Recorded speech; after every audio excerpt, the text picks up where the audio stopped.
Des mises à jour pour tous vos appareils, elles sont arrivées lundi soir, mais qu'apportent-elles et sont-elles sûres ? Dans quelques minutes, on vous dit tout sur les nouvelles versions 16.3 d'iOS, iPadOS, tvOS et HomePod, de WatchOS 9.3 et de macOS Ventura 13.2.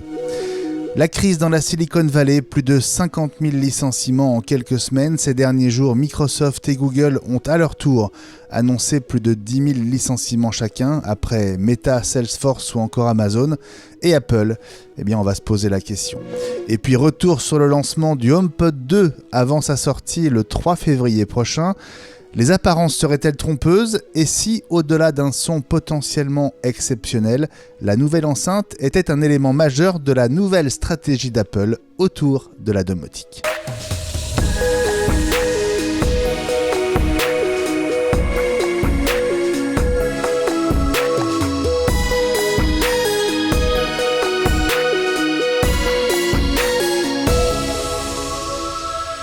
Bonjour, bonsoir à toutes et à tous, ici Benjamin Vincent, je suis ravi de vous retrouver pour ce 121e numéro d'iWeek, la semaine Apple, c'est le podcast hebdo de référence sur l'actu de l'écosystème Apple.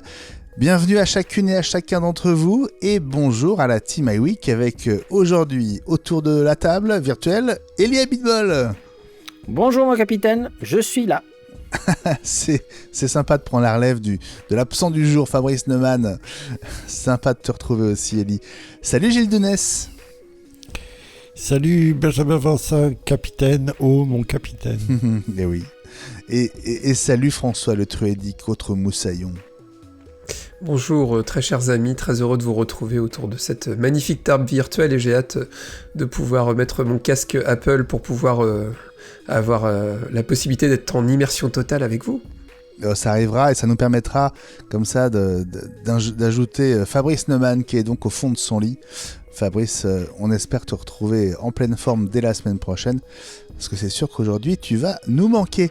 Alors je vous rappelle qu'iWeek, la semaine Apple, c'est un podcast gratuit qui est accessible sur toutes les principales plateformes dont bien sûr Apple Podcasts, Spotify, Deezer et les autres. Suivez iWeek, cliquez sur le bouton dédié et vous ne raterez aucun épisode. Merci au passage pour vos notes 5 étoiles et pour vos avis sur Apple Podcast. Merci au dernier en date, Switcher Apple, qui a écrit, et j'ouvre les guillemets, « Merci pour ces très bons moments d'écoute, j'adore votre vision, votre humour et votre rythme. Je suis impatient de vous entendre toutes les semaines. » Eh bien, c'est très sympa, Switcher Apple, d'avoir pris le temps d'écrire ces quelques mots. Faites comme lui, ou comme elle, je ne sais pas. Vous donnerez ainsi envie à ceux qui ne nous connaissent pas de nous découvrir. C'est super important et ça vous prend, une petite minute. Et donc on compte sur vous. On vous propose aussi de rejoindre la communauté iWeek sur patreon.com/iWeek. En devenant soutien d'iWeek, vous accédez notamment à la version vidéo de ce podcast avec 3 jours d'avance sur YouTube et sans pub. Et puis à propos de Patreon, on vous donne rendez-vous dès maintenant, mercredi prochain, ce sera dans l'épisode 122, avec tous les détails sur l'évolution de ce qu'on va vous proposer à partir du milieu de la semaine prochaine sur Patreon. Et on pense que ça va vraiment vous plaire, alors soyez au rendez-vous.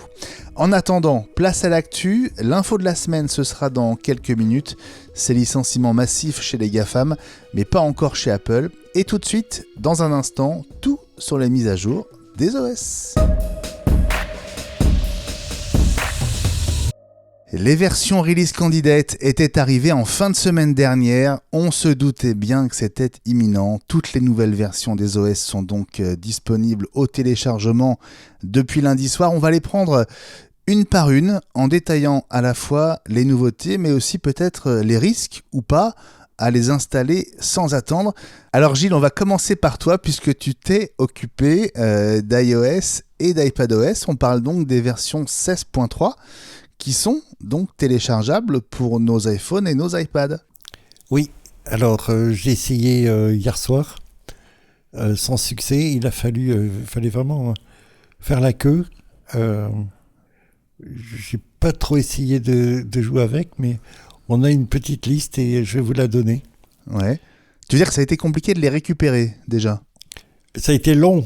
Ça m'a fait penser à une portée de porcelets surnuméraires en train d'essayer de se battre pour têter les serveurs d'Apple.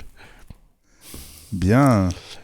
Donc tu as réussi à atteindre les mamelles. Ouais. En passant par le téléchargement direct, sans réussir pendant des heures à réussir à l'avoir par le biais du Mac. Ça m'a permis de faire une sauvegarde. On vous le rappelle chaque fois, il faut faire une sauvegarde avant chaque mise à jour majeure. Et ensuite, vous téléchargez et vous installez à vos risques et périls, comme va nous l'expliquer Ellie. Alors, on va d'abord commencer à parler des nouveautés, puis après on parlera des éventuels petits désagréments que certains ont pu rencontrer pendant les premières heures en tout cas. Alors, qu'est-ce qu'elles apportent ces versions 16.3 d'iOS et d'iPadOS ? Quelque chose qui va faire plaisir à Fabrice, puisqu'il y a les clés de sécurité.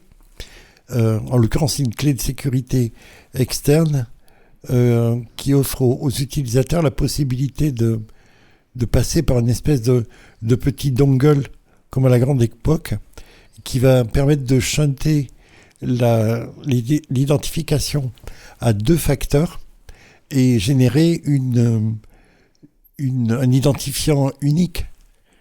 Ce qui fait qu'on est beaucoup plus sécurisé. Ça n'est pas non plus la panacée, puisque il y a certaines marques qui ont pu être compromises, mais ça utilise le protocole de sécurité FIDO et a priori on est relativement blindé. Qu'est-ce que tu veux dire par certaines marques ont pu être compromises ? Je n'ai pas compris. Alors UBK en particulier a eu des petits soucis apparemment de fiabilité. Certains protocoles de chiffrement ont pu être contournés. Il a fallu revenir un peu ce qu'expliquait Fabrice pour le trousseau virtuel. Les anciens modèles de clés étaient chiffrés trop légèrement et étaient vulnérables à des attaques de type plus récent. Là, tu parles de tests qui ont été faits avec les bêtas ou que ce soit clair ? Non, je parle de UBK, en particulier les anciens modèles. Oui, mais tu parles de UBK avec la version 16.3 d'iOS ? Je parle avant. C'est l'utilitaire lui-même, c'est la clé, ce n'est pas la serrure qui est proposée par Apple et qui est compatible. C'est la clé elle-même qui était trop faible et qui pouvait être reproduite. Alors que normalement, une clé de sécurité, elle est unique. D'accord, donc c'est le hardware tiers qui était en cause. Pas fiable, oui. C'était pas l'OS. C'était pas l'OS. Oui, non, on parle bien de l'OS là, essentiellement d'abord. Ouais. Il faut quand même se méfier, ne pas y aller les yeux fermés et y aller avec une version récente. Juste t'interromps 2 secondes, Gilles, parce que François, tu nous disais dans la quotidienne que c'est une fonction que tu voulais tester et qui t'intéresse, toi, potentiellement. Ouais, c'est bien que tu me passes le plat, parce que j'allais les réclamer. Non, c'est vrai qu'aujourd'hui, ça peut avoir un côté sympa. Moi, je me dis toujours qu'il faut déjà, d'une part, faut multiplier les couches de sécurisation. C'est vrai qu'aujourd'hui, on a quand même toutes nos données sur nos téléphones, sur nos iPads, etc. Donc voilà, la personne qui arrive à me piquer mon téléphone, bon voilà, il faut évidemment avoir un code bien sécurisé. Déjà d'office, un code de déverrouillage tout bêtement, parce que 1, 2, 3, 4, 5, 6, c'est pas un code de déverrouillage, on le rappelle, à nos chers auditeurs, mais je suis sûr que vous avez tous une très bonne hygiène numérique, donc il n'y a pas de souci de ce côté-là. Mais c'est vrai que moi je trouve que c'est un petit côté simple en fait de se dire que plutôt que d'avoir un SMS, plutôt de devoir, je sais pas moi, j'espère à moyen terme lancer son application bancaire ou voilà, on mettrait cette petite clé, cette petite carte, je pense qu'il va y avoir différents formats qui vont être développés dans les années à venir, et juste à glisser sous le téléphone, et ça permet de certifier que c'est bien nous. Ça paraît intéressant, pour moi l'inconvénient de ce système-là, c'est juste que ça fait encore un truc de plus à perdre, quoi. Et le risque, c'est de perdre sa clé, et le jour où on perd sa clé, on sera obligé de régénérer des choses. Tout à l'heure, on va parler du fait que toutes les données iCloud vont être complètement encryptées, que les données qui sont sur votre téléphone seront aussi verrouillées, c'est-à-dire que si vous perdez votre mot de passe, vous perdez tout, personne n'est en capacité de récupérer vos données. C'est bien tout ça, mais le jour où vous avez un souci, vous avez que vos yeux pour pleurer, quoi. Donc voilà, première nouveauté, donc cette clé hardware, Gilles. Voilà, et C'est une option. Ça n'est qu'une option. C'est une option, on n'est pas obligé de le mettre. Ouais. On peut passer par la double identification, comme c'est le cas actuellement, mais c'est une facilité que propose Apple et une sécurisation d'esprit pour les gens qui sont un peu tracassés par la sécurité ou qui en ont besoin de façon professionnelle. Je ne critique pas. Ok. Alors, autre nouveauté. Donc la transition est toute trouvée avec les éléments apportés par François, puisqu'il y a une protection avancée des données pour iCloud, et la protection utilise un cryptage de bout en bout, un peu comme c'est vanté de faire WhatsApp, avec un haut niveau de sécurité.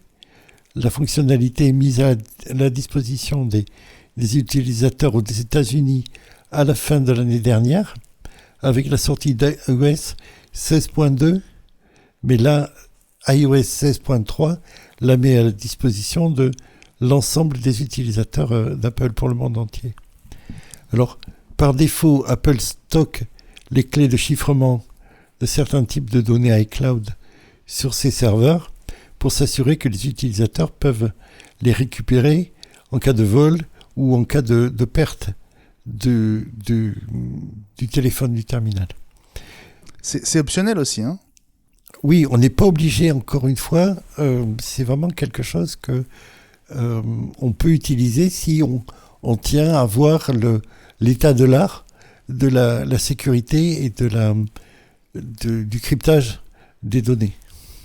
Et Fabrice a rappelé plusieurs fois qu'il faut faire attention quand même avec cette nouveauté, c'est-à-dire que si on l'active, Apple ne pourra absolument rien pour vous si vous perdez votre mot de passe général, en fait. Hein. Voilà, c'est ce que rappelait François à l'instant aussi. Ok.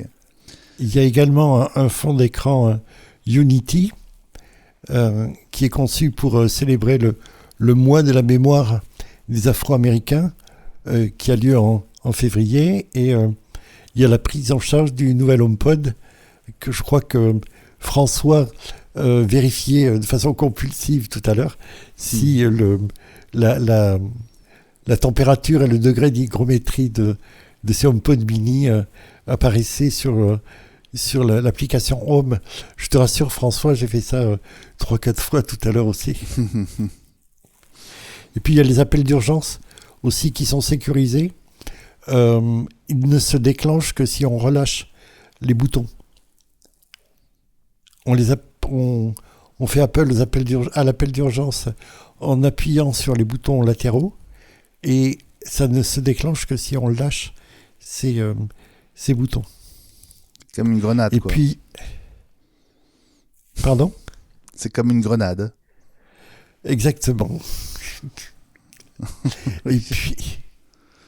C'est bizarre comme idée de ne déclencher. C'est plutôt si tu fais un mauvais appel, tu fais quoi du coup ? Tu restes appuyé dessus. C'est ça. C'est sûr que c'est bien ça, Gilles ? C'est ce que déclarait Macrumance. D'accord. J'ai pas essayé de faire appel. J'ai eu trop de faux avec l'Apple Watch au début.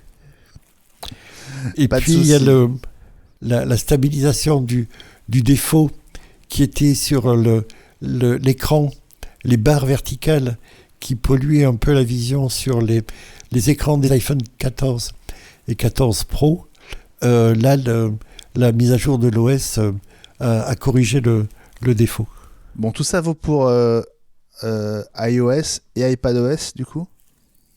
Oui, sauf qu'il ne me souvient pas d'avoir lu que les écrans de l'iPad avaient ces problèmes de ligne verticale.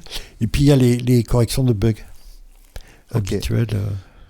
Ok, donc voilà pour les nouveautés. Bon, il y en a assez peu, mais c'est vrai qu'elles sont importantes, notamment la protection avancée des données. On va dire que le dongle hardware, ça va plus parler aux entreprises, hein, François, hein. Ouais, c'est vrai que tout à l'heure, quand Gilles l'évoquait, ça me fait penser. Le week-end dernier, j'étais à faire de la maintenance informatique chez mon beau-frère. Il y avait la clé qui a été connectée à l'ordi par rapport à la banque, etc. On sait que depuis très très longtemps, dans les entreprises, en fait, les banques utilisent des clés USB. Il faut que la clé USB soit branchée sur l'ordi pour pouvoir faire les opérations bancaires. Sinon, ça marche pas. Concrètement, c'est exactement ce principe-là. La seule différence, c'est que ça marchera avec l'iPhone en direct, avec la puce NFC.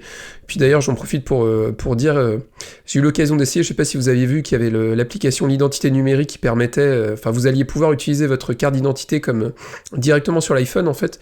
Il y a une application qui a été développée, c'est-à-dire qu'il est censé lire la puce de votre carte d'identité directement sur l'iPhone, et en fait, du coup, vous avez moyen de dématérialiser votre carte d'identité. Ça fonctionne qu'avec les cartes d'identité, avec la petite carte à puce. Avec la petite puce, et j'ai eu l'occasion de le tester, et je vais vous dire que je n'ai pas réussi à le faire fonctionner. Donc c'est pour ça, je suis assez curieux de voir si ça fonctionnera bien avec les clés de sécurité. Je pense que je vais en acheter une, c'est quand même un petit budget, 40-50 €, mais je pense qu'on tend de plus en plus à des sites internet, à des services qui utilisent ces authentifications à deux facteurs, ce qui peut être très chiant. Le week-end dernier, j'ai eu l'occasion à plusieurs reprises de devoir me réidentifier sur des comptes, et c'est vrai quand le numéro de téléphone renseigné est pas le téléphone qu'on a à portée de main parce que c'est le téléphone de notre client par exemple, et ça peut être très contraignant. Donc le côté clé sécurité, ça peut être pas mal pour s'identifier. Voilà, je vois vraiment l'intérêt, même en entreprise et même pour le particulier aussi. Les mots de passe, c'est vraiment combien de fois, je pense que vous allez être d'accord avec moi, combien de fois on nous dit « Ah, j'ai un problème, tu peux me donner ton mot de passe truc ?» « Ah, je sais plus, je l'ai pas noté. » Eh oui. Ça et les identifiants qui sont les mêmes partout, et puis les mots de passe qui sont de ce fait partout, et on sait plus ce que c'est qu'un appel ID ou une adresse email ou un identifiant pour aller sur un compte à droite à gauche, et même s'identifier professionnellement. Ne hurlez pas à la mort, ne dites pas que c'est de la science-fiction. Je l'ai vu moi aussi ce week-end. Bon, merci Gilles pour ces nouveautés d'iOS et d'iPadOS 16.3. Ellie, on va passer à macOS 13.2 avec toi. Alors d'abord, peut-être un mot sur, on va dire, l'opportunité d'installer cette mise à jour dès maintenant. Peut-être un petit mot de prudence avant de passer aux nouveautés. Ben oui, parce qu'en fait, j'étais impatient de l'installer pour pouvoir vous en parler à fond dans l'émission.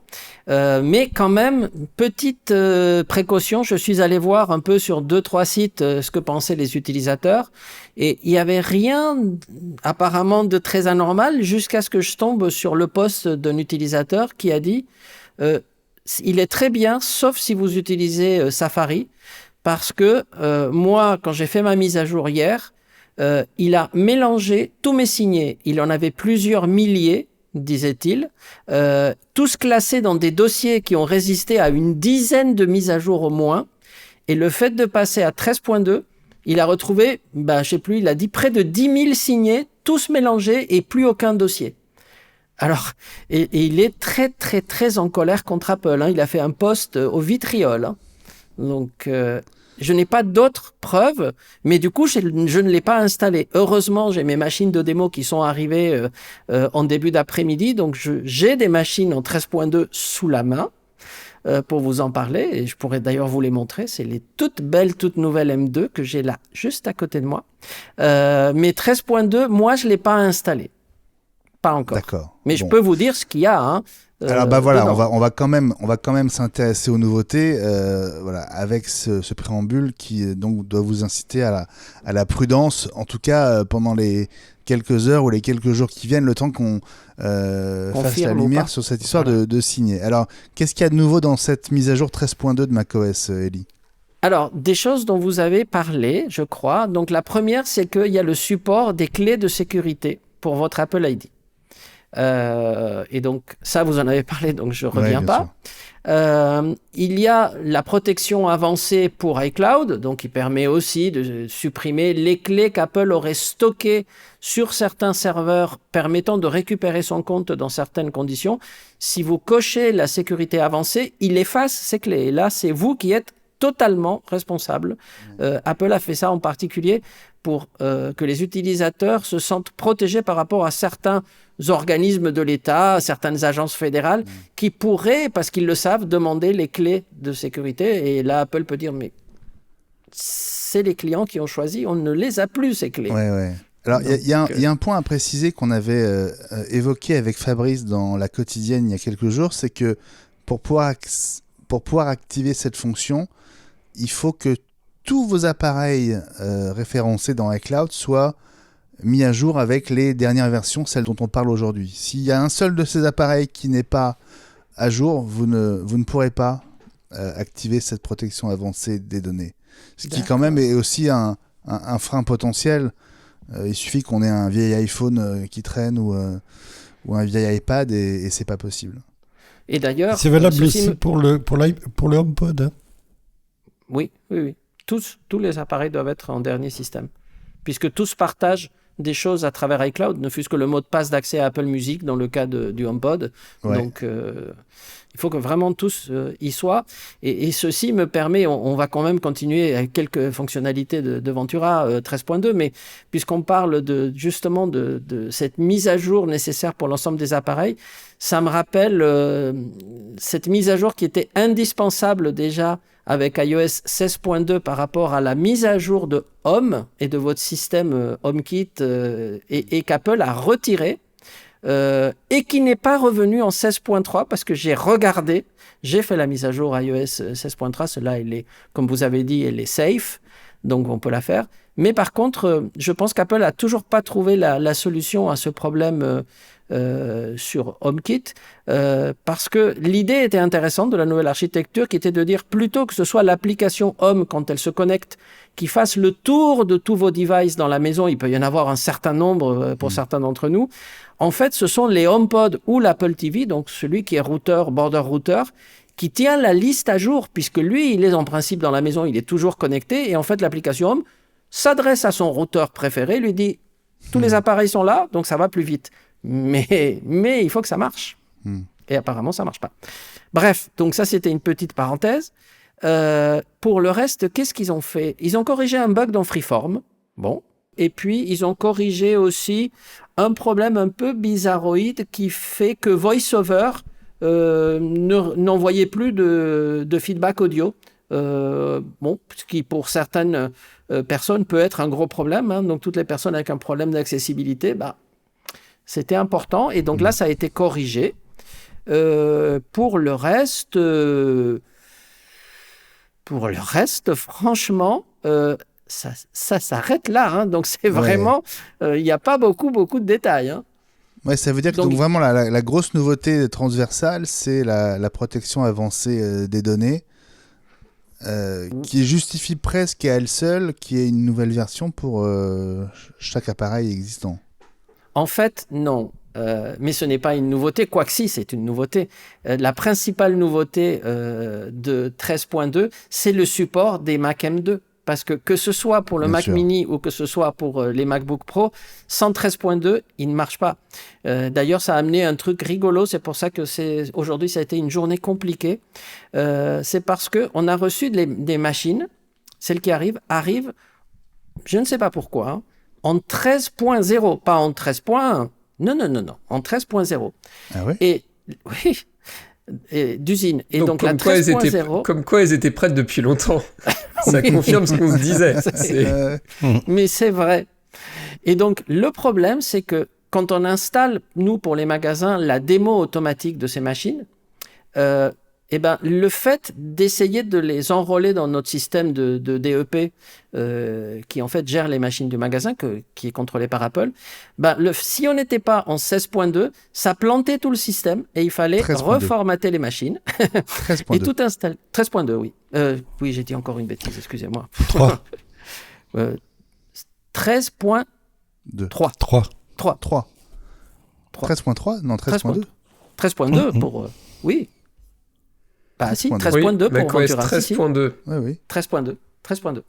Donc, elles arrivent en 13.0, donc ces machines d'usine. Hein, donc, ne vous étonnez pas si quand vous déballez votre nouveau MacBook Pro 14 ou 16, La première chose, dès que vous allez le relier à un Wi-Fi ou à un réseau, avant même de vous demander votre nom ou quoi que vous voulez, il va vous dire « J'ai une mise à jour !» parce que sinon la machine plante. Hein. Et donc là, vous êtes parti, si vous avez une bonne fibre pour 30 minutes, ça peut être une petite heure ou deux. Donc, si vous avez un ADSL moyen, donc prenez patience. Et nous, ça a été rigolo parce qu'il ne fallait pas cliquer le mot de passe du Wi-Fi et aller plus loin parce que sinon, il ne faisait pas l'enregistrement. Et il fallait faire la mise à jour, mais le fait de faire la mise à jour, comme les clés de sécurité Apple là-dessus font 30 minutes, donc il fallait avoir la clé de validation d'un œil, attendre la mise à jour de l'autre et éventuellement renouveler la clé avant qu'elle se coupe. Et donc pour chacune des machines qu'on a enrôlées, j'en avais 6, il a fallu une demi-heure par machine et l'œil fixé sur le chrono. Donc c'est des petites anecdotes, mais ça m'a pris la journée. Mais est-ce que ça ne veut pas dire que ça va être compliqué pour le grand public aussi ? Non. En fait, la seule chose qui va surprendre les gens, c'est le fait que dès que vous allez la rallumer, la raccorder à un réseau Wi-Fi ou à une prise Ethernet, la première chose, il va vous dire, il faut une mise à jour. Ne vous étonnez pas, c'est normal, ces machines sont en 13.0. Parce qu'on a pris des machines du stock, c'est-à-dire des machines qu'on a reçues pour les clients, puisqu'elles étaient en vente depuis ce matin. On a pris les premières, on les a mis pour nous en démo, mais celles qui étaient à côté, leurs voisines, qu'on a pris d'ailleurs au hasard, sont aussi en 13.0. Hein, donc, Alors, on est le 24 janvier, donc les nouveaux Mac, ils sont sortis aujourd'hui, en tout cas à l'heure où on enregistre cet épisode 121. Oui. Tu en as à côté de toi ? Oui, alors, d'abord, si vous regardez le coin juste là, vous voyez, ça c'est l'écran, je le mets un tout petit peu pour que vous le voyez mieux. Ça c'est un Mac Mini M2 avec son système, ça c'est l'économiseur d'écran Apple où il écrit, MacBook Air M2, donc et avec c'est très joli, hein, ça montre un peu la puissance. Mac Mini. Mac Mini, oui, c'est Studio ça. Display. Mac Mini, c'est ça, exactement. Parce que c'est ce qui est censé avoir dans le showroom. Excusez-moi, moi j'étais de dos et je regardais à travers le petit moniteur. Donc, mais on corrige pour toi. Mais c'est bien. Et donc à côté, j'ai un merveilleux 14 pouces M2. Il est beau. Franchement, alors, le 14 pouces, franchement, il est beau. Hein. Et ça, c'est le nouvel économiseur d'écran. Vous voyez ? Donc ça c'est le 14 pouces, ouais, effectivement. Oui, ça c'est le 14, vous voyez, donc il est l'écran que vous avez l'habitude d'avoir.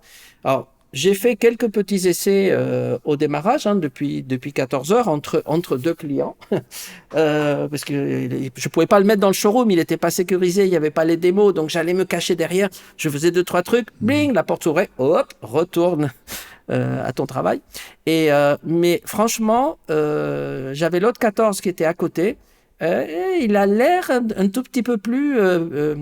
déjà, le 14, c'est une bombe, hein, le M1, mais celui-là, c'est peut-être psychologique. Hein. Peut-être que j'avais trop envie de jouer avec, hein, mais j'ai eu l'impression qu'il était plus rapide. Et il est Oui. Il est un peu plus rapide. Il est. Hein, oui. 20% on dit. Et il y a quelques belles démos, hein, donc assez sympathiques. Donc voilà, quand vous irez chez votre APR préféré ou dans votre Apple Store, hein, nous ne sommes pas sectaires, regardez la démo de ces machines parce qu'elles sont préchargées avec un tout nouveau contenu de démo qu'ils ont fait spécialement pour les M2. Et il y a quelques démos assez spectaculaires. Peut-être qu'un jour on refera un truc spécial. Là, j'ai pas vraiment eu le temps de préparer ça, les connexions écran et tout. Mais bon, écoute, bonne machine. Et par contre, juste à côté, et là, il faut deux bras. C'est le tank. Voilà. Ben oui. Ah, il est beau, hein, mais il est beau. Écoute, c'est... Regarde, il rentre même pas à l'écran. Là, c'est le 16 pouces. Là, on peut élargir. Vas-y. Voilà. Donc, 16 pouces. Voilà. Est-ce que tu hésites encore entre le 14 et le 16, Ellie ? Non. Là, je pense, ce sera peut-être mon cadeau pour ma retraite officielle, lorsque je n'aurai plus besoin d'accéder au système de gestion de la société qui, lui, est incompatible avec des processeurs Apple parce qu'il n'est pas 64 bits, hélas. Je sais, j'ai honte, mais vous savez que les cordonniers, tout ça, bon, bref. Donc, c'est un logiciel 32 bits, hélas. Mais quand je n'aurai plus besoin de l'utiliser, ou un peu moins. Je vais directement passer, je pense, à un M2, comme ça, un 14 M2. Je pense le modèle 1 Tera. Bon, certes, c'est 2009, hein, mais il faut voir que maintenant, je suis retraité. Hein. 2009, c'est ça. quand même. C'est ça. Bon, j'espère encore qu'on me fait abrir. Bon, et juste dernier mot, Élie, sur ces nouveaux Mac qui donc sont arrivés il y a quelques heures. En termes de quantité, de dispo, comment ça se présente ? Écoute, on en a reçu pas mal, hein. Donc on est plutôt serein. Là, pour la première vague, en tout cas, on a reçu pas mal de choses. On n'a pas tous les modèles parce qu'évidemment, il y a beaucoup de gens qui le voudront en CTO. Hein, donc, mais en tout cas, les 3 modèles de base que propose Apple, on les a reçus aussi bien en 14 qu'en 16. On a reçu du Mac Mini aussi. Et c'est assez marrant hein, parce qu'on vient de passer quelques semaines, on en a parlé, où c'était vraiment un calme plat en termes de fréquentation magasins, etc. On commençait à être inquiet. Et le fait qu'il y ait des nouveaux produits Apple qui sortent aujourd'hui, eh bien, le magasin, il y avait pas mal de monde qui est passé pour voir s'ils étaient dispo. Certains sont venus en acheter, donc directement le matin. Vous l'avez, je peux le prendre ? Bon, super. Donc, tu vois, les gens, on a beau parler de crise, etc. Quand il y a des nouveaux produits, il y a des gens qui sont preneurs. Ouais, et c'est bien, tant mieux. Hein. Tant mieux. Bah écoute, c'est la bonne nouvelle du jour. Hein. La dispo et les clients, c'est tout ce qu'on te souhaite. Merci. On va passer à WatchOS. J'ai une question avant, s'il te plaît. Qui a été le plus demandé, du Mac Mini Pro ou du MacBook Pro ? Écoute, je ferai le point en fin de journée. C'est une très bonne question et je te répondrai ou on répondra dans une quotidienne ou sur Twitter. Parce que les premiers clients qui sont venus cherchaient un Mac Mini. Ça, c'était à l'ouverture. Je ne sais pas quel modèle parce que ce n'est pas moi qui m'en suis occupé. Et puis après, j'ai vu qu'il y avait des gens qui voulaient du 14 pouces. Encore une fois, ce n'est pas moi qui les ai servis, mais je n'ai pas vu de 16, mais il y en aura peut-être, hein, ou il y en a peut-être eu, je ne sais pas. Mais au départ, c'était Mac Mini, la première machine qui s'est vendue quasiment à l'ouverture. Et puis après, c'était du 14. Et le Mac Mini, on en avait reçu hier, en fait. C'est pour ça qu'ils étaient à l'ouverture. Hein. Les autres, les 14 pouces sont arrivés en fin de matinée. Et puis voilà. Mais on fera le point, je vous dirai. C'est intéressant. De toute façon, moi, ça m'intéresse de savoir aussi ce que veulent les clients, hein, forcément. Merci Élie pour ce point très complet à la fois sur macOS 13.2, Ventura et aussi l'arrivée des nouveaux Mac, donc le Mac Mini et les nouveaux MacBook Pro 14 et 16 pouces, puisqu'on est le 24 janvier, jour de l'enregistrement de cet épisode 121. On va continuer le tour des nouveaux OS avec toi, François. On va se pencher sur WatchOS 9.3. Qu'est-ce que tu as à nous dire ? Bah, ça va aller vite. Ça va aller très vite. J'ai une grande nouvelle. Il y a le nouveau fond d'écran Unity à l'image de ce qu'on peut avoir sur iOS. Ouais. Voilà. Et puis des corrections de bugs. On n'en sait pas plus. C'est à la sauce Apple. Correction de bugs, correction de failles de sécurité. Emballer, c'est peser. J'en ai un peu plus, je vous le mets quand même. C'est à peu près de cet ordre-là. Il n'y a vraiment pas grand-chose à se mettre sous la dent du côté de WatchOS. En fait, on retrouve aussi le fait que les données iCloud soient... Enfin, Apple n'est plus la clé de sécurité, donc du coup, potentiellement, à l'image de ce qu'on a pu dire pour iOS, pour macOS. Mais c'est vrai que du côté de WatchOS, honnêtement, c'est le calme plat. Et c'est un peu la réflexion que je me faisais. Je trouve que WatchOS, en ce moment, il y a très très peu d'évolution quand même. On voit pas grand-chose.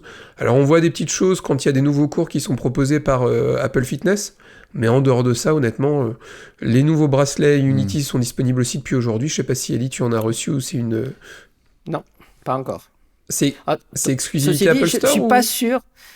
Peut-être qu'il y a une exclusivité Apple Store ou peut-être qu'on n'en a pas commandé aussi pour le lancement. Je ne sais pas parce que tu sais, les bracelets Apple Watch, il y en a tellement qu'en fait, on en commande quand on a un peu de demande. On peut pas les avoir tous. Hein. Donc, celui-là, c'est nouveau, mais je crois que c'est une exclusivité Store parce que sinon, on en aurait commandé au moins, ne fût-ce que 2 ou 3 de chaque par magasin parce qu'il y a toujours des clients qui veulent les nouveaux. Mais en tout cas, je les ai pas vus. Hein. Donc, WatchOS, voilà. François, voilà.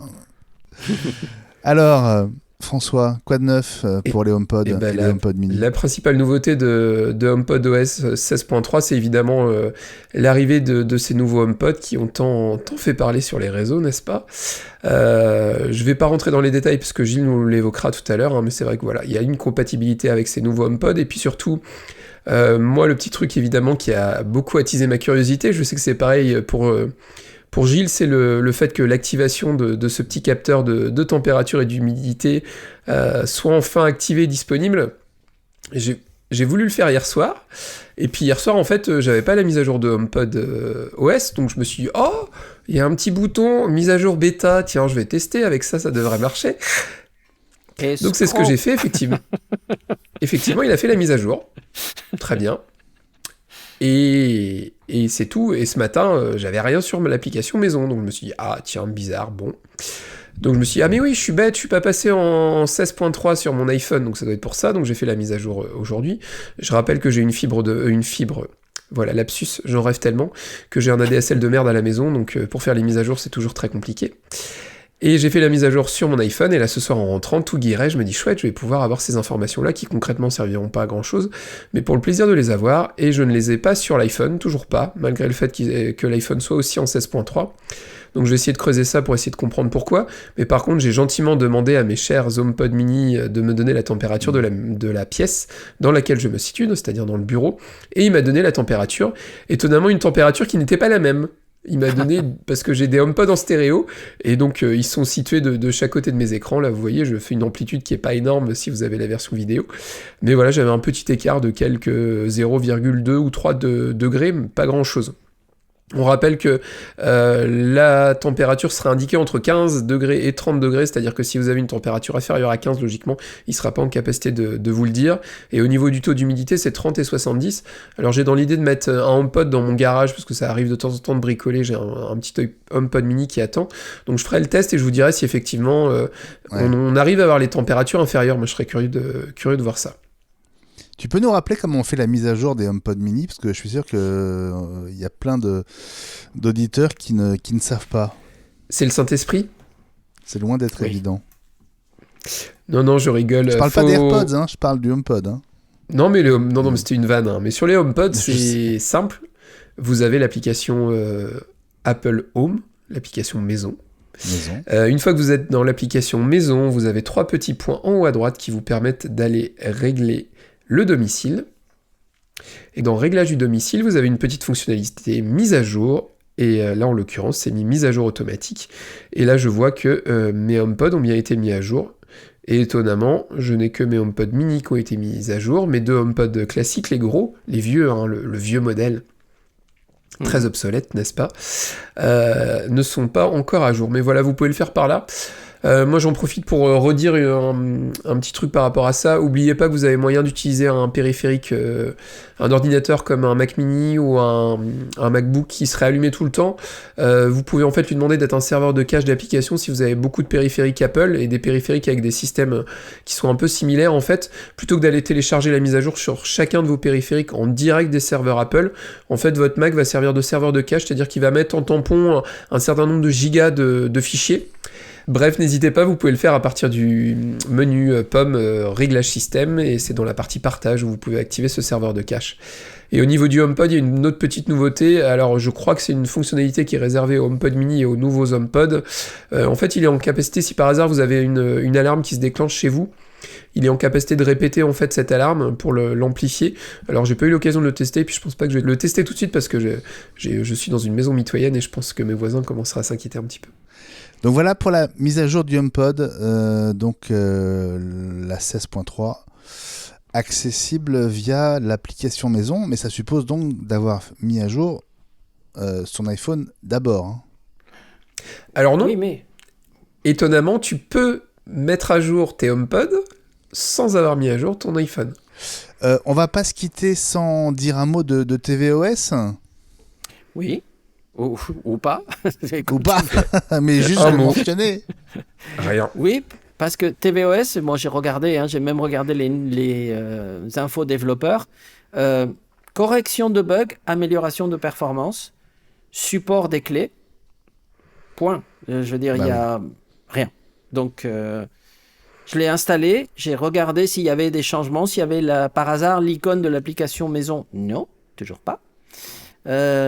Donc, c'est une mise à jour qui corrige des bugs, mais qu'on ne connaît pas, et qui améliore globalement l'expérience utilisateur. Ouais.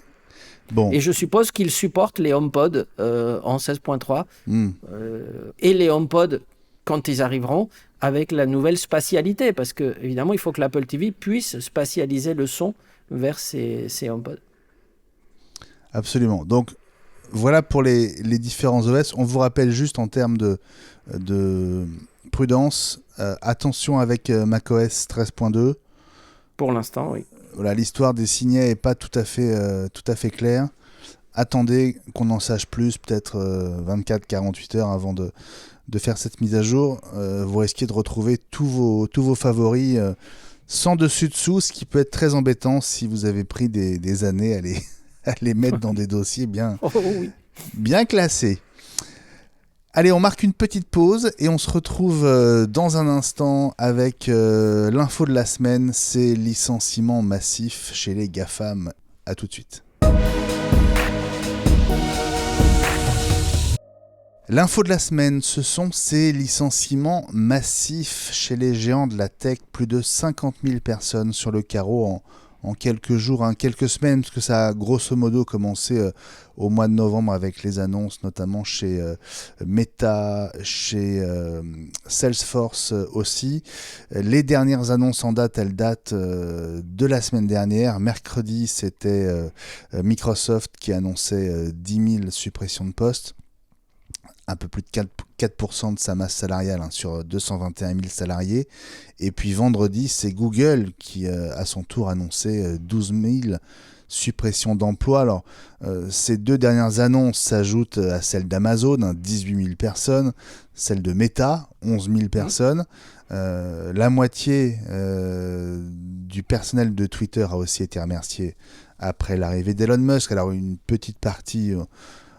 sont peut-être revenus parce que Elon Musk a fait machine arrière sur certaines décisions, mais ça concerne grosso modo 3700 personnes. Il y a une entreprise dont on ne parle pas au sujet de licenciements massifs pour l'instant, c'est Apple. Oui.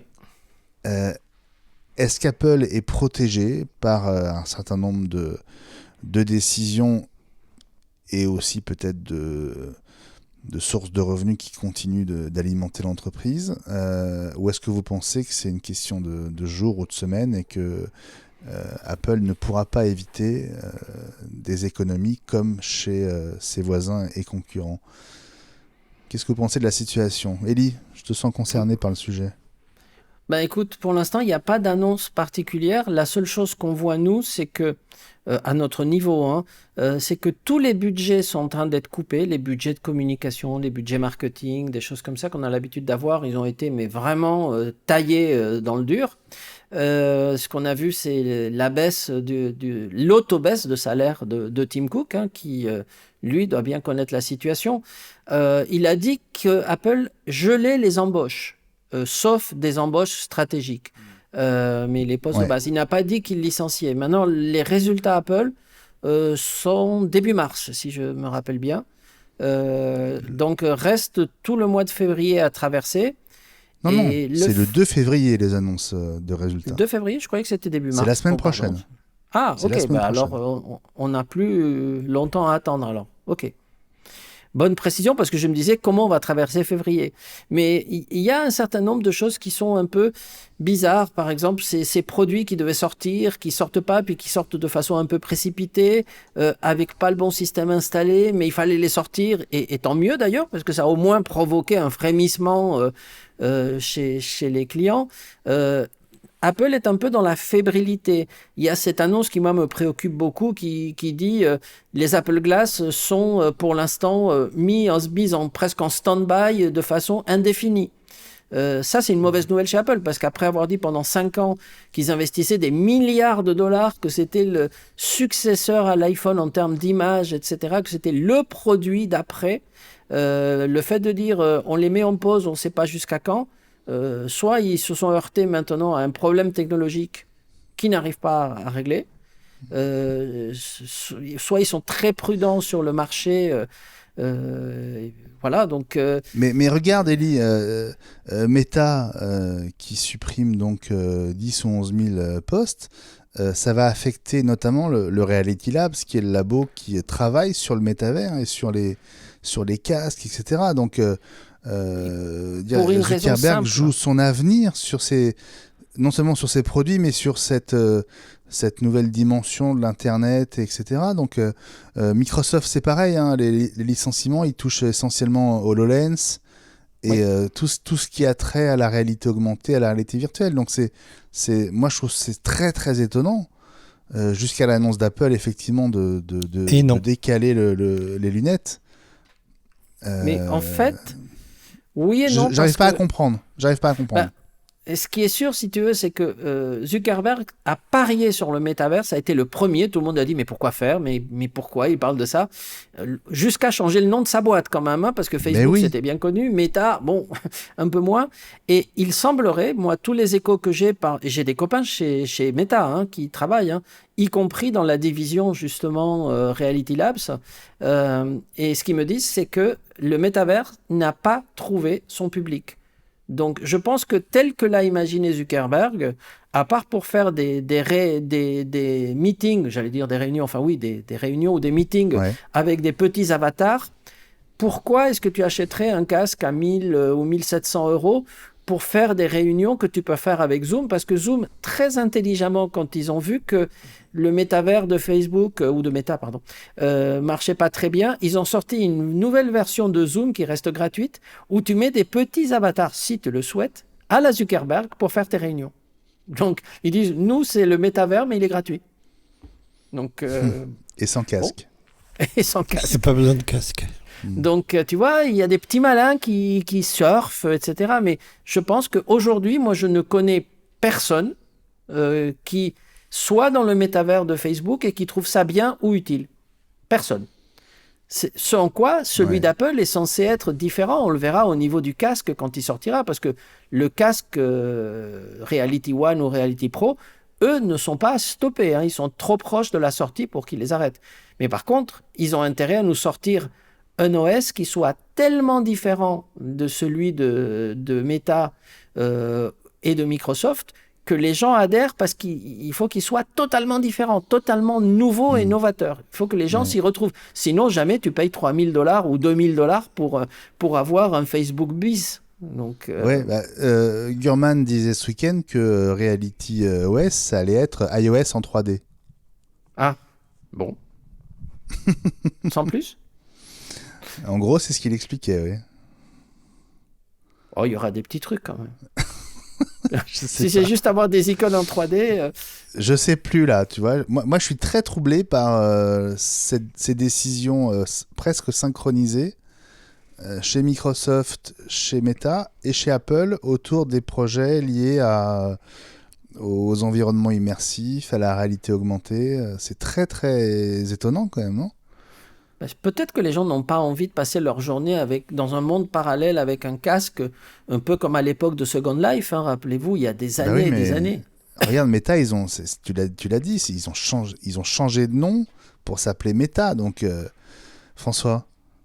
Est-ce qu'on s'est pas toujours dit qu'en fait ce qui manquait c'était vraiment la killer feature, le truc qui fera que les gens aient envie d'acheter ce casque? Ouais, bien Est-ce sûr. que c'est pas là, comme d'habitude, où Apple va réussir à nous tirer le lapin du chapeau? Je repense à l'iPhone, je repense à l'iPod, je repense à plein de trucs. C'est des technos qui existaient déjà, mais on l'a répété un certain nombre de fois. C'est le fait que ce soit Apple qui l'ait bien produit, qui l'ait bien fait, qui a fait que ces technos-là a marché. Et je pense que si Apple réussit à faire fonctionner ça, je pense que ça répercutera aussi sur toutes ces entreprises comme Meta et compagnie qui arriveront du coup à, entre guillemets, remonter la pente, je pense, parce que ces technos-là deviendront mûrs et deviendront matures. Mais qu'est-ce qu'Apple va nous proposer? Pour moi, c'est là la question. Mais je me vois bien enregistrer la quotidienne ou l'hebdo avec mes lunettes, et puis on serait comme si on était ensemble autour d'une table. Ce serait chouette. Mais oui, mais justement, pourquoi est-ce qu'Apple range son projet de lunettes sur une étagère de manière indéfinie? Est-ce que c'est vraiment rangé? Est-ce que c'était si avancé que ça? Finalement, on n'a jamais eu trop vent de... encore une fois, c'est Gurman qui a sorti l'info.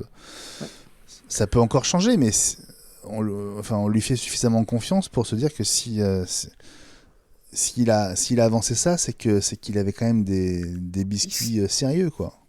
Il laisse peut-être aussi une chance au produit, au casque, de voir comment le casque va prendre. Et si le casque prend, ils se décideront peut-être à développer les lunettes. Et si ça prend pas, ils laisseront tomber le projet.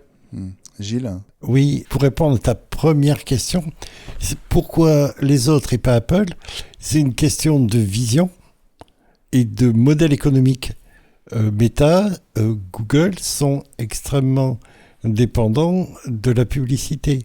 Amazon a aussi un modèle mixte.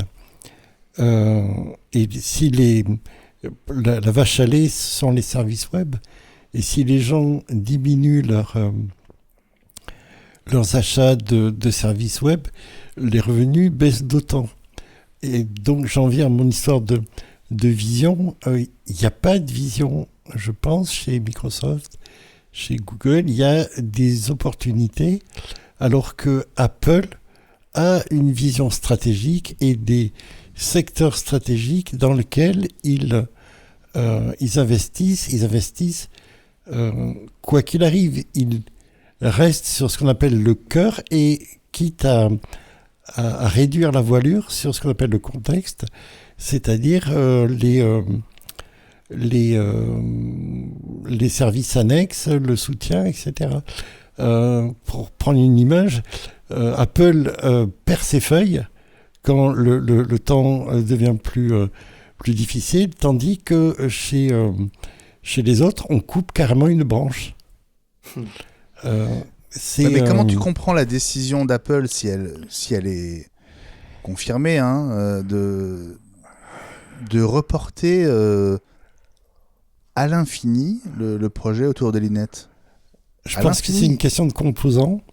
Ils ont essayé de développer un composant soit en interne ou éventuellement de l'acheter sur étagère chez les fournisseurs, les Taïwanais et autres Chinois ou peut-être Allemands ou Français, que sais-je.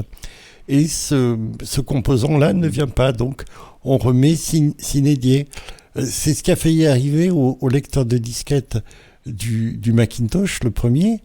Normalement, ce qui était prévu, c'était un lecteur de disquette produit en interne, et ils ne sont pas arrivés à le produire, et ils se sont repliés en catastrophe sur la disquette 3 pouces 1 quart qui avait été développée par Sony. C'est ce qui les a sauvés, sinon on aurait commencé comme le Lisa avec une disquette de 5 pouces et demi. Ou 5 pouces 1 quart, je sais plus. 5 pouces 1 quart, et l'autre est une 3 quart. pouces et demi. Tu les as inversés, mais on a compris. Pardon. C'est ça. D'accord. La question des composants... C'est vraiment un truc de vision et de stratégie. Ouais. Ouais. Je suis assez d'accord avec toi sur sans doute le problème autour des composants. Élie ? Alors, deux petits points par rapport à ce qu'a dit fort justement Gilles. C'est la vision de Meta sur justement le métaverse est une vision très perturbante dans le sens où ils ont essayé de créer un univers virtuel basé sur une économie de marché où tu pouvais aller dans une ville et acheter une maison au prix d'une maison dans la vraie vie, acheter un pull virtuel au prix d'un pull dans la vraie vie. Et je pense que c'est totalement incompatible avec l'économie mondiale actuelle, l'inflation, les coupures X et Y, qui va aujourd'hui mettre, je sais pas moi, 3 millions de dollars de ta fortune pour acheter une maison virtuelle dans le métavers de Mark Zuckerberg. Très peu de monde. D'abord, il faut avoir 3 millions de dollars. Mais bon, c'était complètement hors de prix. Ça s'adresse à des privilégiés ultra riches qui, en fait, sont pas forcément des fans de techno. L'univers Apple, s'il est bien, on va pas se baser sur ça. C'est comme le NFT qui, aujourd'hui, marche pas vraiment. Exactement, le NFT. Parce que c'est une vision, quoi. Et en plus, il y a des scandales, des gens qui se sont fait avoir, il y a des procès. C'est très compliqué, le NFT. Mais la différence, c'est qu'Apple vont sortir quelque chose qui doit être nouveau, et derrière, il y a une communauté de gens qui disent « c'est nouveau, c'est beau, on achète ». Voilà. Les gens, les clients d'Apple sont des fidèles. Évidemment, des clients à 2000 $, il y en a moins que des clients à 400, mais il y en a quelques-uns. Et si l'OS est suffisamment différenciant. Si la qualité des images avec toutes ces caméras, etc., si la légèreté du casque fait que, mais de toute façon, Apple a bien dit très prudemment, c'est un produit professionnel que nous destinons aux professionnels.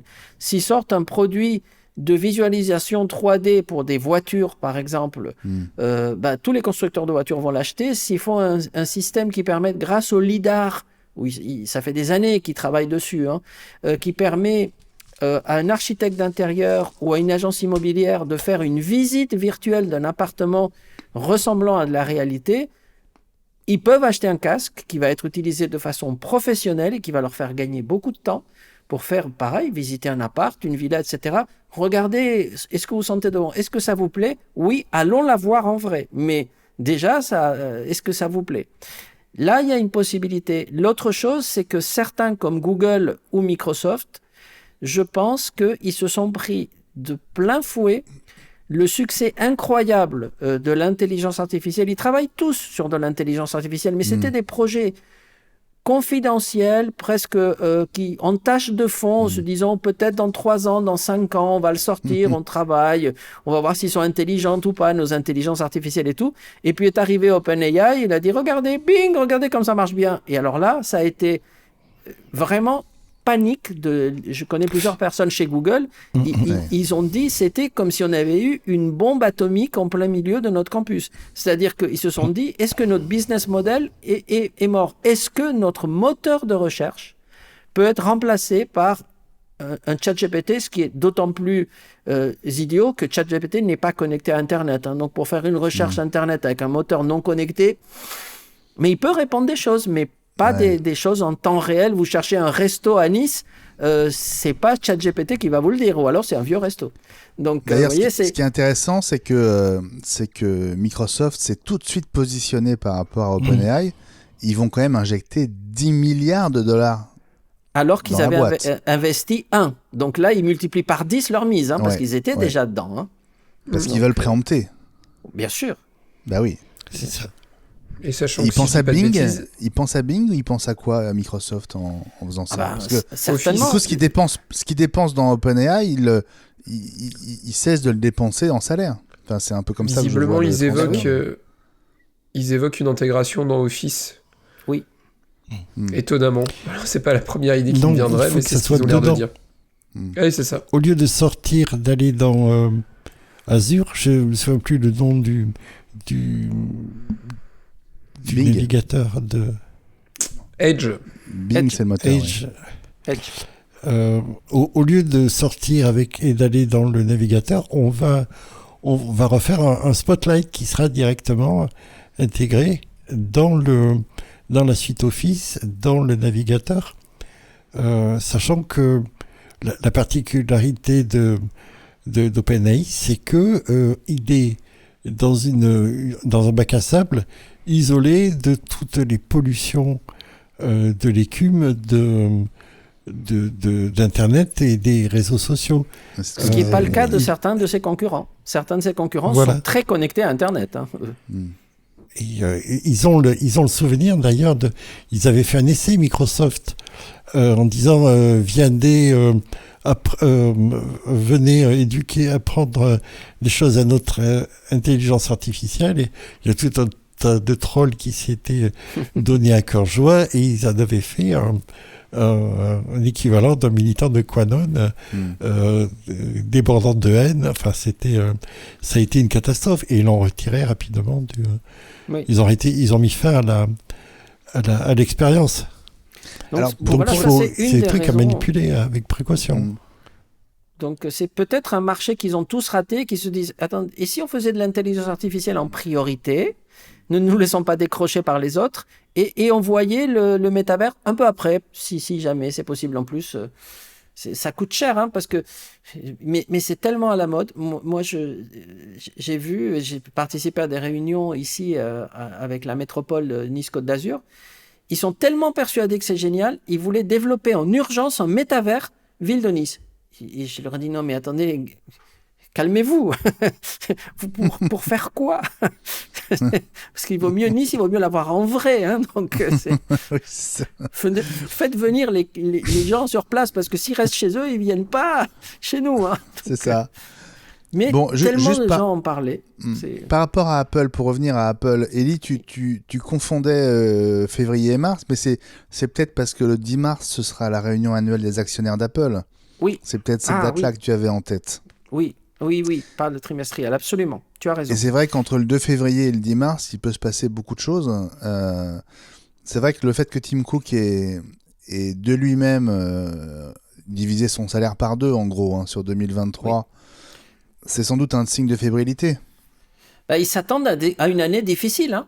Franchement, ils Mm. s'attendent à une année difficile. Hein. Tous les gens que Ouais. je vois chez Apple disent 2023, ça va être compliqué. Ils disent pas mauvais, ils C'est disent un truc compliqué. de. C'est quelque chose de moral, je crois. Et il y a une vraie dimension morale dans le capitalisme chez Apple. Steve lui-même avait dit ça sert à rien de mourir le plus riche du cimetière. Il y a ce truc-là aussi chez Tim Cook.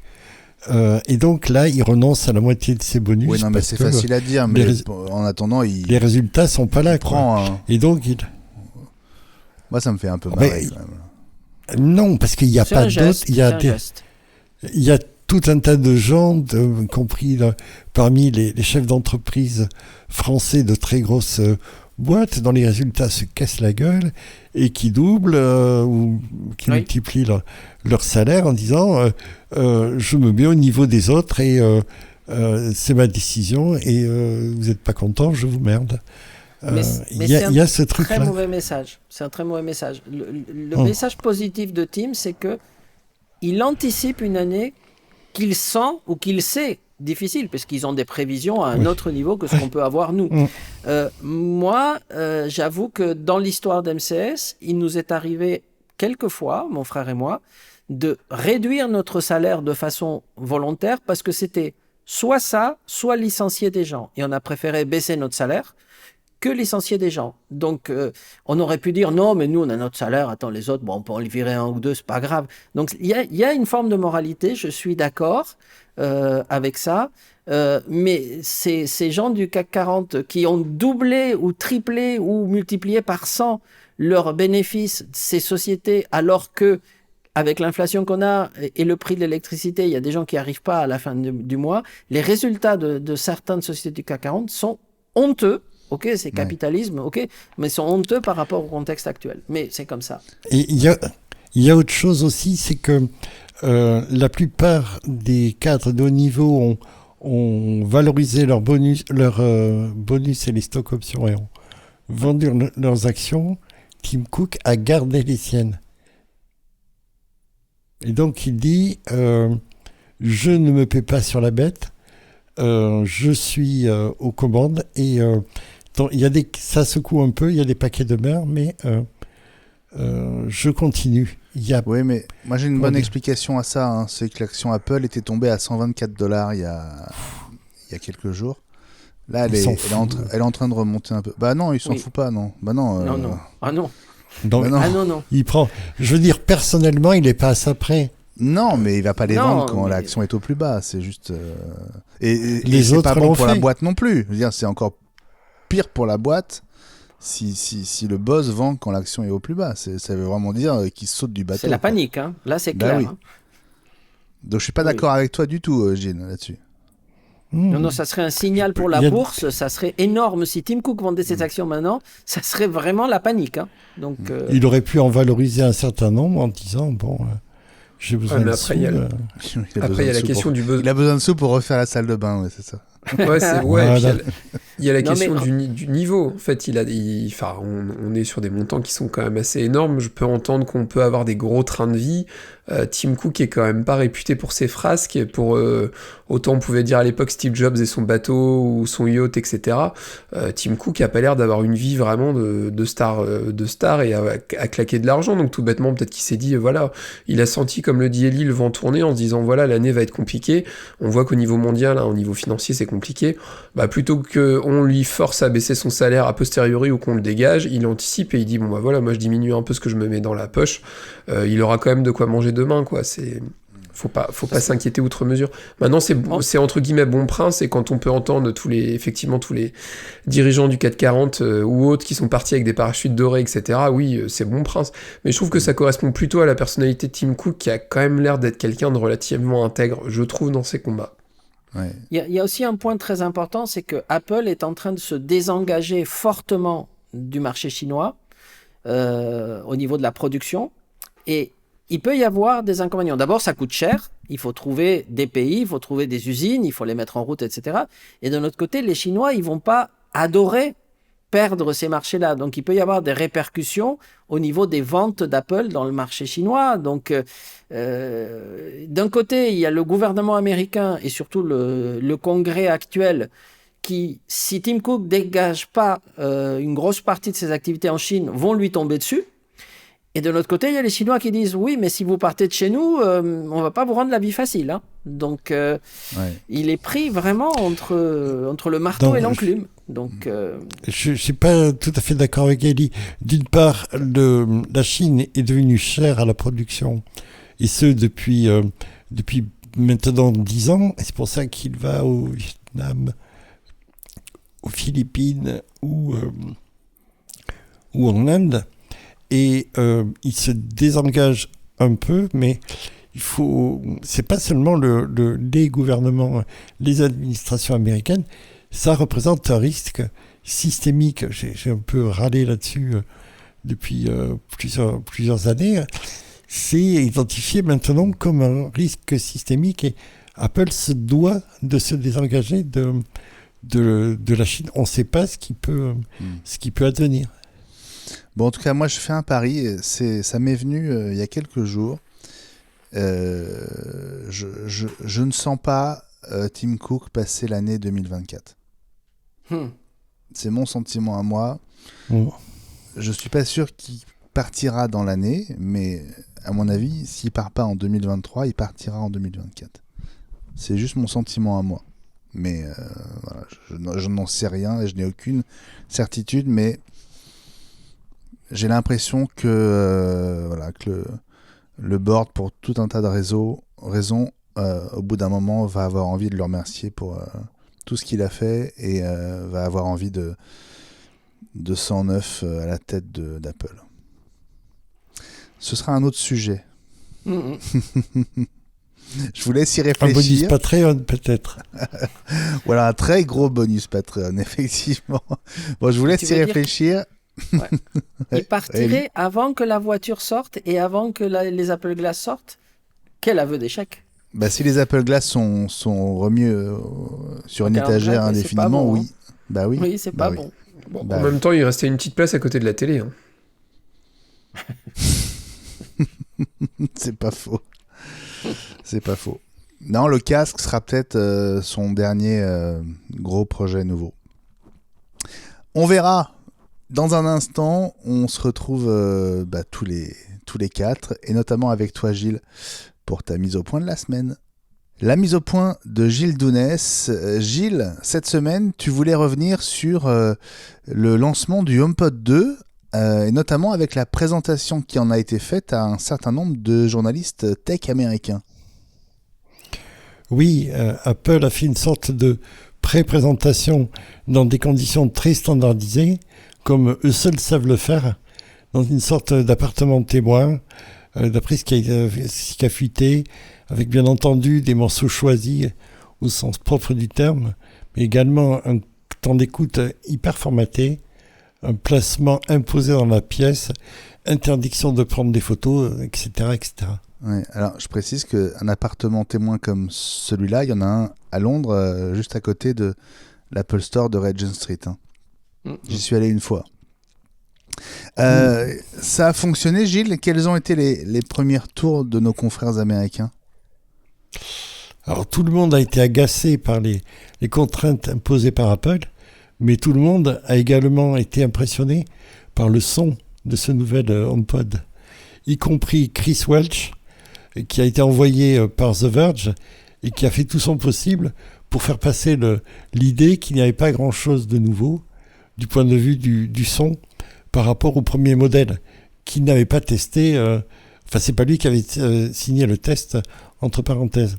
Mais ce qui est intéressant, c'est combien il a insisté sur le dernier morceau qu'Apple a tenu à faire jouer par son enceinte pour clore la présentation.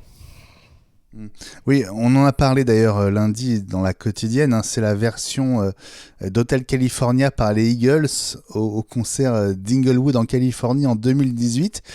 Et tu as noté, Gilles, que justement cette écoute insistait sur l'introduction à la trompette. Et le journaliste de The Verge a bien été obligé de reconnaître que ça sonnait de manière impressionnante. Oui, il a insisté là-dessus, sur ce morceau.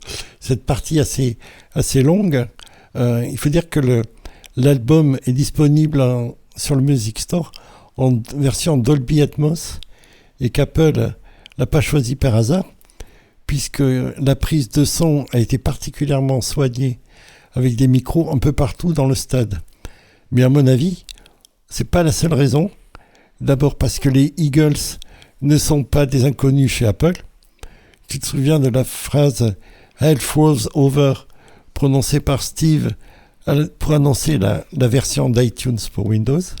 Tu n'as pas vu venir, hein, celle-là. Non, ça je m'y à la attendais pas du tout, non. À la Macworld de 2003. Ouais, d'accord. C'est en fait une référence, une réponse de Don Henley, le leader du groupe, lorsqu'il avait répondu par la négative à l'éventualité une question sur la reformation des Eagles, mais également c'est le nom d'un album en concert qui a suivi. Alors, cet interminable solo de trompette m'a fait penser à la musique de Rio Bravo, le film de Howard Hawks, avec l'attaque de Fort Alamo, avec le général Hanna, qui avait, selon la légende, fait jouer pendant les 3 jours qui avaient précédé l'attaque finale, une sonnerie de trompette de cavalerie, héritée des traditions de l'armée coloniale espagnole, avec ce deguelio qui signifie pas de quartier. Et tu penses qu'Apple en est là, Gilles ? Alors, mais quand on connaît la communication d'Apple un petit peu, on sait bien que le moindre battement de cils peut être interprété, va être interprété, et il n'y a qu'à voir la façon dont le visuel de chaque keynote était scruté jusque récemment, y compris dans l'équipe. Alors, c'est bien comme ça qu'il faut l'interpréter. A fortiori, quand on sait que d'autres éléments sont dans le pipeline pour venir appuyer les ambitions d'Apple en matière de domotique et de musique dématérialisée. Ils sont quand même engagés à fond avec Apple Music et ils ne cessent d'alimenter et d'apporter de nouveaux morceaux. On est à plus de 100 millions et l'offre augmente encore avec le Dolby Atmos. Apple aurait d'ailleurs tort de se priver puisque Google et Amazon, ses principaux concurrents dans le secteur, ont été obligés de réduire la voilure et même d'abattre un certain nombre de vergues sur ce sujet. On en a parlé précédemment. Et d'ailleurs, ça marche. Les listes d'attente s'allongent. 3 à 4 semaines aux États-Unis, 5 à 6 semaines au Royaume-Uni et 1 mois en Allemagne, même si la France a un délai pour l'instant qui est réduit à une petite semaine. Donc, on va voir comment ça se passe dans les Apple Air, mais rendez-vous début février. Oui, parce que la sortie du HomePod 2, c'est le 3 février. Hein, donc, c'est à la fin de la semaine prochaine. C'est bien ça, oui. Ouais. Merci Gilles pour cette mise au point. Effectivement, il y a eu beaucoup de turbulences au moment de l'annonce de ce HomePod 2. François Moi, je sais que tu attends avec impatience de le tester. Je pense que j'irai en magasin le tester, puisque j'ai eu l'occasion de le critiquer. On m'a reproché sur les réseaux le fait de ne pas d'avoir critiqué sans avoir écouté. Attends, non, mais tu l'as critiqué. Moi, j'ai dit la même chose que toi, c'est-à-dire le même au même prix. Apple a pas tiré d'enseignement du premier. Maintenant, j'espère qu'il sonne un peu mieux. J'espère. Mais bon, Ouais, Non, c'est pas le son. Le son était génial, tout le monde l'a dit, même The Verge. C'est la tripaille domotique qui est montée en puissance. Et, alors j'ai une hypothèse même. On a critiqué le fait que Apple était redescendu sur du 802.11G. Pardon, 802.11 oui, le Wi-Fi 4. N, le Wi-Fi 4. au lieu de 802.11 AC. Je pense que c'est pour forcer l'utilisation de la bande des 2,4 GHz qui est utilisée d'habitude pour le la domotique. streaming audio, pour le streaming audio aussi, principalement. Et il y a la diffusion est beaucoup plus homogène en cercle. Et ça éviterait, à mon avis, aussi le saut des fréquences, le fait de passer de 2,4 à 5 et la désynchronisation qu'on peut avoir entre les paires. J'ai demandé confirmation à Apple, j'ai pas eu de réponse.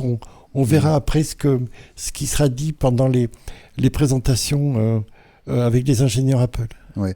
Bon, ok pour le Wi-Fi 4, ça peut-être s'entendre, mais sur l'aspect domotique, ils pouvaient pas faire autrement. Le HomePod mini et concentrateur et thread, ils pouvaient pas faire moins avec le HomePod. Ah non.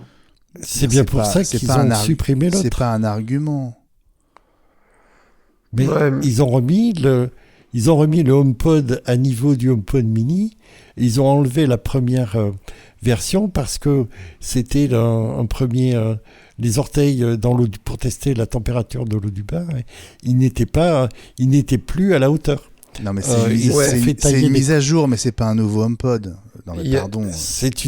Faut voir le son, mais Il y a des... c'est une deuxième version comme ils savent faire. On reproche pas au MacBook Pro M2 d'être à peine un peu plus rapide par rapport au M1. Non, mais au moins c'est clair. C'est le même avec juste un processeur M2. Au moins c'est clair.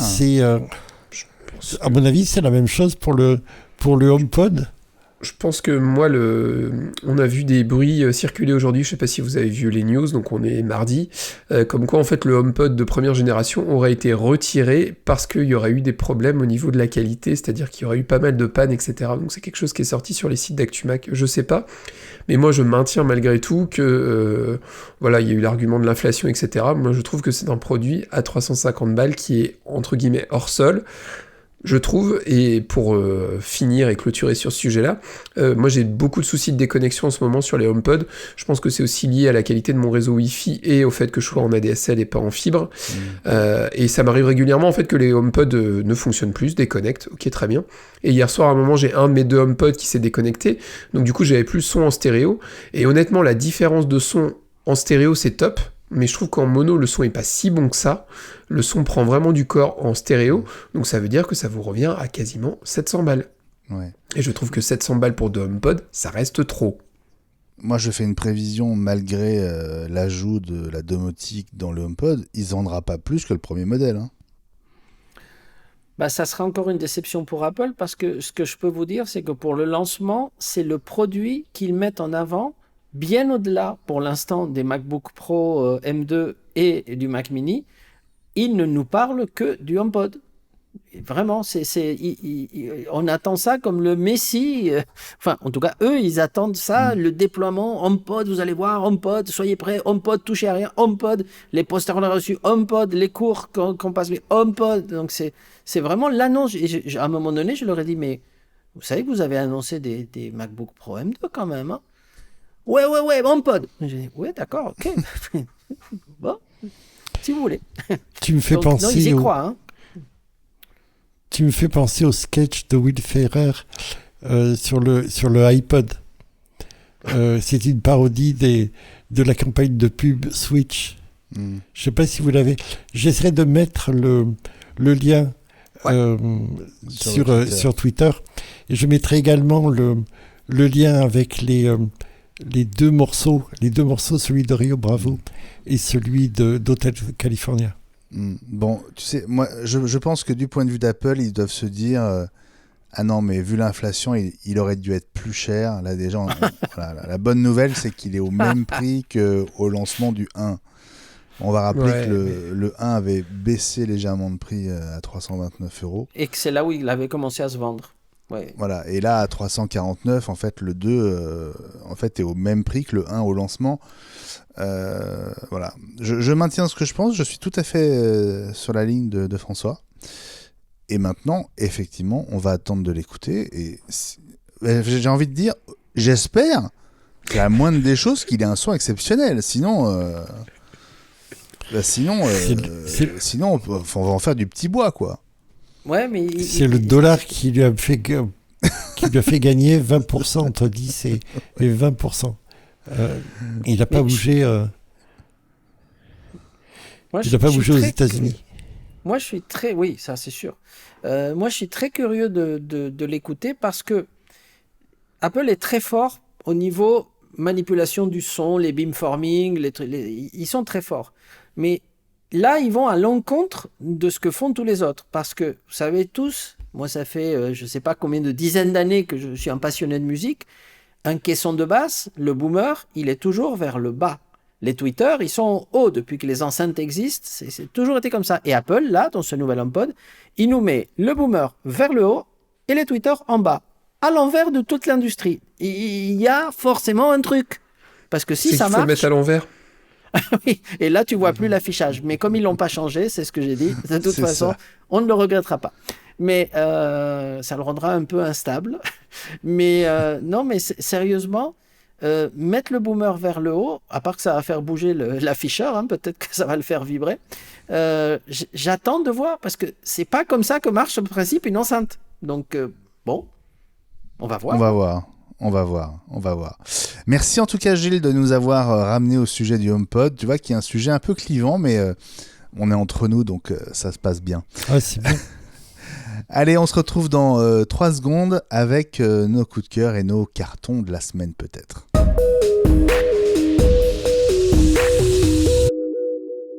Nos coups de cœur, nos cartons rouges de la semaine, c'est une semaine assez aride, hein, parce qu'on a deux petites mentions là, chez Ellie et d'abord chez toi, François. Ça va être rapide, paraît-il. Ouais, mais c'est juste un petit clin d'œil qui m'a bien fait rire. Je vous l'ai envoyé en photo. J'ai fait la mise à jour de ma voiture, n'est-ce pas, de ma Tesla. Et le petit truc que les enfants aiment bien, c'est le fait qu'elle puisse faire des proutes. Il y a des enceintes sous la voiture et en fait, on peut faire péter sa voiture. Donc, c'est quand même une fonctionnalité révolutionnaire. Ils l'ont même intégré directement en mode sentinelle. C'est maintenant quand vous êtes sur votre iPhone et que vous contrôlez que personne ne frôle votre voiture, vous pouvez déclencher un paix à distance et votre voiture pètera. Donc, c'est très bien. Et en fait, c'est les L'humanité ingénieurs. avance. C'est ça. Et les ingénieurs sont formidables parce que j'ai une bonne nouvelle, le paix est maintenant certifié. Bon. C'est un Il pet est de vache d'origine ou un contrôlée, pet... c'est ça? Ouais, c'est ça. C'est Quelle un origine Petit clin d'œil au rachat de Twitter par Elon Musk, c'est-à-dire que maintenant, quand vous allez sur l'écran de votre voiture et que vous activez le paix, vous avez le petit V de validation, le petit symbole bleu, comme quoi le paix est bien certifié, c'est marqué paix Excellent. certifié. Donc c'est un pet d'Elon, c'est ça. Et il a payé $8 pour le faire certifier. C'est ça, 54 milliards, je sais pas. Donc ça sent le petit clin d'œil des ingés de Tesla et je trouve ça très drôle. D'accord, ok. Ellie, toi, ton coup de cœur, c'est sur un écran. Ouais. Non, 2 séries, ouais, sympa que je regarde. En ce moment, les séries commencent à sortir et je me dépêche de les regarder parce qu'il y a les gros faiseurs qui arrivent là. Et oui. Donc, bientôt, Ted Lasso, bientôt. Mandalorian, The le Last 1er mars. Mandalorian, très bientôt. Et, donc, effectivement, je regarde Last of Us, ils sont à l'épisode 2. C'est un univers que j'aime pas particulièrement, l'univers des zombies, etc., dans les jeux vidéo. J'aime pas particulièrement, mais je dois reconnaître que la série est très bien faite et ça se regarde, quoi, parce qu'il se passe des choses. Et puis, par contre, si vous aimez de l'action, alors c'est pas tout public, hein, c'est pour un public averti, majeur et vacciné, entre guillemets. Il y a la saison 4 de Fauda, cette série israélienne qui a connu un succès énormissime partout dans le monde.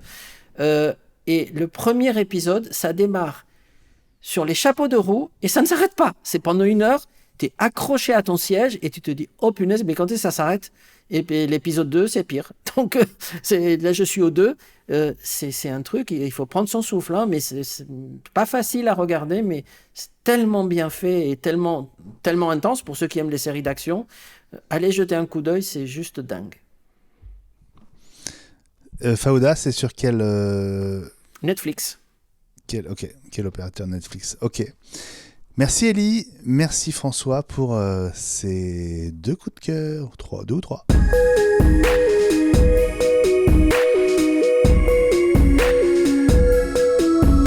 L'épisode 121 est terminé, vive le 122, rendez-vous mercredi prochain, nous serons le 1er février. Merci de votre fidélité et de votre soutien. Un petit rappel, si vous ne faites pas encore partie de la communauté iWeek sur Patreon, eh bien rejoignez-la. Vous nous aiderez à continuer l'aventure iWeek. Ça se passe sur patreon.com/iWeek. On y consacrera d'ailleurs une page spéciale mercredi prochain dans l'épisode 122 avec tous les détails sur l'évolution de notre présence sur Patreon. Et on croit que ça devrait vous plaire. Vous retrouvez également cet épisode en vidéo, en avant-première dès le jeudi et sans pub sur patreon.com/iWeek si vous êtes contributeur. Si vous ne l'êtes pas et que l'épisode vidéo vous intéresse, alors un peu de patience, il est sur YouTube à partir du dimanche. Salut les amis, salut François. Salut Benji, et encore une grosse pensée pour notre ami Fabrice qui est en train de se remettre d'une petite grippette. Décidément, il est très peu chanceux depuis quelques semaines.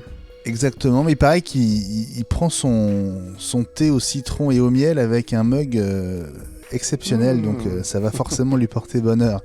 Ça aide. Salut Ellie. À bientôt, à la semaine prochaine. Avec grand plaisir. Et salut Gilles. Salut Benjamin, je vous dis à bientôt, à la semaine prochaine. Ouais, avec grand plaisir. Alors pour patienter jusqu'à mercredi prochain, ne manquez pas la quotidienne iWeek. Vous savez, c'est le podcast court compagnon de la semaine Apple. 5 à 10 minutes chaque jour avec les 5 infos essentielles des dernières 24 heures. Vous connaissez le principe. Déjà 316 épisodes disponibles sur votre plateforme de podcast préférée.